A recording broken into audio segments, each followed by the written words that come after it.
వేటకి ఏం చేస్తాడు, వేటకి పోతుంటే గుర్రం వేసుకొని పోతుంటే అడవి లోపల అడవి మనుషులు కోయ జాతి వాళ్ళు ఉంటారు. ఎవరుంటారు మేడం? కోయ జాతి వాళ్ళు ఏం చేస్తారంటే రాజును చూస్తారు. ఏం చేస్తారు? రాజును చూసి వాళ్ళు వాళ్ళ జాతి వాళ్ళని తప్ప మిగతా వాళ్ళనల్లా శత్రువులుగా చూస్తారు. ఎట్లా చూస్తారు? శత్రువులుగా చూస్తారు. దాడి చేసి చంపేస్తారు కూడా. ఏం చేస్తారు? చంపేస్తారు. రాజును చూసి ఏం చేస్తారంటే రాజుని వెంబడిస్తారు. రాజు వెంబడిస్తే రాజు ఏం చేస్తారంటే గుర్రం ఇడిచి పారిపోతాడు. గుర్రం ఉంటే అయినా కింద పడితే కష్టం దొరుకుతా అని గుర్రం ఇడిచి కాపాడండి కాపాడండి కాపాడండి అని రాజు ఏం చేస్తుంటాడు, పారిపోతుంటాడు. పారిపోతుంటే ఏం చేస్తాడంటే ఒక ముగ్గురు యువకులు ఏం చేసిండ్రంటే కట్టెలు కొట్టు దేని కొరకు వచ్చిండ్రు అడవికి కట్టెల కొరకు వస్తే రాజుని ఈ ముగ్గురు యువకులు ఏం చేస్తారు చూస్తారు. చూస్తే రాజు ఈ ముగ్గురు యువకుల దగ్గరికి వచ్చి కాపాడండి కాపాడండి కాపాడండి అంటే కాపాడతారా పారిపోతారా? రాజు వచ్చి కాపాడితే సార్ దగ్గరికి వస్తే ఏ రాజు ఖచ్చితంగా కాపాడుతాను, రాజు గుర్తుపడతాను, ధైర్యంగా ఉండు అంటే రాజుకి ఎప్పుడుంటుంది? టెన్షన్ ఉంటుంది కదా, టెన్షన్ ఉంది. ఎట్లా అంటే రాజా ధైర్యంగా ఉండు, నేను నిన్ను కాపాడతామని చెప్పి ఏం చేస్తారంటే ఒక రహస్య మార్గం, షార్ట్ కట్ రూట్ వాళ్ళకి యువకులకు తెలిసింటుంది. అడవిలా వేరే ద్వారం నుంచి ఏం చేస్తారంటే రాజుని ఒక చిన్న గ్రామానికి తీసుకుపోతారు. ఎక్కడికి తీసుకుపోతారు? ఒక చిన్న గ్రామానికి తీసుకుపోతే ఆ గ్రామంలో రాజు వచ్చారా అని చెప్పి వచ్చేసి రాండి రాజు అంటే రాజుకి ఇప్పుడు ధైర్యం వచ్చి చాలా గొప్ప పని చేసినారు, నా ప్రాణం కాపాడినారు అంటే ఒక రాజ్యాన్ని మీరు ఏం చేసినారు, నిలబెట్టినారు. మీరు ఒక రాజ్యాన్ని మీ రుణం అనేది నేను ఎప్పటికి కూడా మీ రుణం తీర్చుకోలేదు. మీరు ఏం కోరిక కోరుతారో పోరండి అని అంటారు. ఫస్ట్ ఏం చేస్తారు ముగ్గురు యువకుల లోపల మీరు ఏం కోరిక కోరుతారో పోరండి, మీరు కోరే కోరిక ఎటువంటిదైనా కూడా నేను ఏం చేస్తా తెలుస్తాను. ఫస్ట్ ఈ యువకుని దగ్గరికి వస్తారు. ఎక్కడికి వస్తారు? ఫస్ట్ మొదటి యువకుని దగ్గరికి వస్తారు. వస్తే ఈ యువకుని దగ్గరికి వచ్చి ఇది ఏం కోరిక కోరినా కూడా నేను తీరుస్తా అడుగు అంటే ఫస్ట్ కొంచెం మొబాట పడి అక్కడెక్కడ చూసి లేదు రాజా నాకు ఉద్యోగం లేదు, ఉద్యోగం లేదు, ఇల్లు లేదు, నాకు ఎట్లా నాకు ఉద్యోగం ఇప్పి రాజా, మా తల్లిదండ్రులను కూడా పోషించుకోలేకపోతున్నా, ఎట్లా నాకు ఉద్యోగం ఇచ్చి ఒక ఇల్లు ఇస్తే చాలు అంతే అంటే ఇంతేనా నీకు ఉద్యోగం ఇల్లు అన్నీ చేస్తా అని మంత్రిని పిలుస్తాడు. ఎవరిని పిలుస్తాడు? మంత్రిని. అట్లా వస్తాడు. వచ్చి ఈయనకు నా సైనికుడిగా పెట్టు, ఈయన ఏం చేస్తావు నా సైనికుడిగా పెట్టి నాకు అంగరక్షకుడిగా ఉంటాడు అని ఆయనకు ఉద్యోగం ఇస్తాడు. తర్వాత ఏమవుతుందంటే ఇల్లు కూడా కట్టిస్తారు. మన నెక్స్ట్ రెండో యువకుని దగ్గరికి వస్తాడు. రెండో యువకుని దగ్గరికి వస్తే ఏం కోరిక కోరు అంటాడు. నువ్వు ఏం కావాలి, డబ్బా లేకుంటే బంగారం ఏమైనా వరకు అంటే కొంచెం మాట పడతాడు. అక్కడెక్కడ చూసి చెప్పు అంటే అప్పుడు ఏమంటాడు యువకుడు, నేను ఒక అమ్మాయిని ప్రేమించిన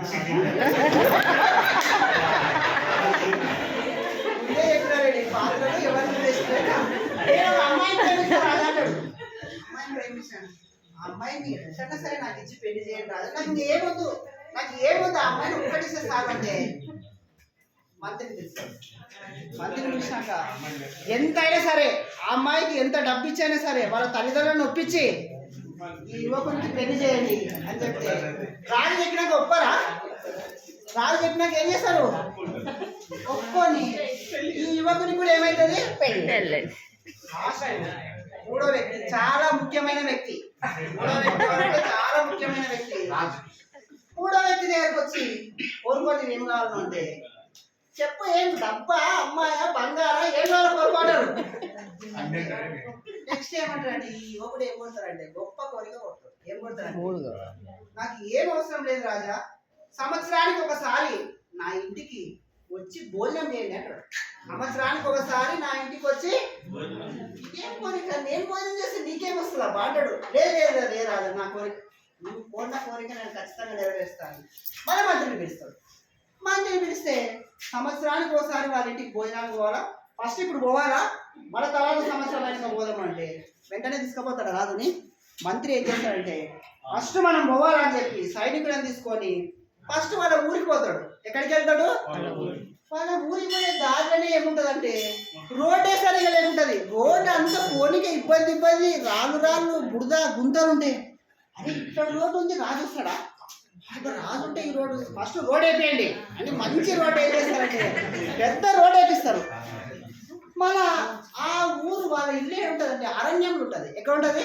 అరణ్యంలో ఒక చిన్న గ్రామం ఉంటుంది. వాళ్ళ ఇల్లు పూరి గుడిసె ఏముంటది, ఈ గుడిసె రాజు వచ్చి భోజనం చేస్తారా? పెద్దగా కట్టండి, మొత్తం ప్యాలెస్ పెద్ద భవనం కట్టిస్తారు. ఏం చేస్తారు? పెద్ద భవనం కట్టిస్తారు. రాజు సపరేట్, మళ్ళీ రాజుకి సపరేట్ ఏమంటే పడక గది. రాజు వస్తున్నాడంటే రాణి కూడా రావచ్చు, కాబట్టి రాణి కూడా సపరేట్ కట్టాలి రాణి కూడా కట్టేసి మొత్తం ఈ ఊరు ఇట్లా ఉంది. ఈ ఊరు ఇట్లా ఉంటే రాజు చూసి ఏమనుకున్నారా, ఈ ఊరు రూపు రేఖలలో మార్చండి అని మొత్తం ఏం చేస్తారు అంటే మొత్తం మార్చేసి లాస్ట్కి వాళ్ళు వస్తారు ఊరోళ్ళు. ఏం కోరిక కోరినావు నాయన దేవుడు లేడు. మూడో వ్యక్తి ఏమైనాడు? దేవుడైనాడు. ఇది కూడా దేవుడే, నైన్ సార్ కూడా దేవుడే. ఎందుకంటే ఆర్పీగా మన కల్లా కాంప్లెక్స్ నడుపుతుంది కాబట్టి వాళ్ళు కూడా దేవుడే. కాబట్టి మనం కోరే కోరిక ఎట్లుండాలో అందరికీ ఉపయోగపడేటట్టుండాలి. కానీ అట్లాని అబ్బా సార్ మీరే చెప్పింటే మేము ఏమేమో అడుగుతున్నారా మనం ఎట్లుంటామంటే 312. కాబట్టి మీరు ఉపయోగపడే కోరికలు అందరికి ఉపయోగపడే విధంగా ఉంటే వాళ్ళంతా కూడా ఎవరు. కాబట్టి మనం ఎందుకంటే ఇట్లా మనం పిల్లలకి ఏమంటే అరే మనము అందరికి ఉపయోగపడి పని చేయాలరా అట్లా ఇట్లా వింటారా. కొంచెం మనం ఇటువంటివి చెప్తే ఏమైందంటే ఈ స్టోరీ అనేది గుర్తొస్తుంటుంది అప్పుడప్పుడు. అరే మేడం ఇట్లా చెప్పింది.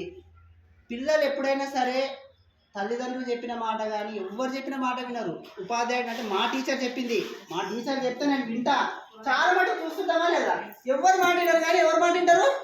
టీచర్ల మాట వింటారు. కాబట్టి మీరు చెప్పే మాటలు వాళ్ళలో కూడా నాటుకపోతాయి. ఏమైతాయి?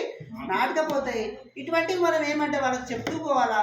ఇట్లా ఒక కథల రూపంలో ఒక మెసేజ్ పిల్లల్లో కూడా ఎప్పుడైనా చూడండి కాన్సెప్ట్ మీద ఉండదు. ఫస్ట్ మనం చెప్పే కాన్సెప్ట్ మీద దృష్టి పెట్టరు. ఫస్ట్ వాళ్ళు మనం చెప్పే యాక్షన్ కానీ హావభావాల పట్ల మన పట్ల అట్రాక్ట్ అవుతారు పిల్లలు.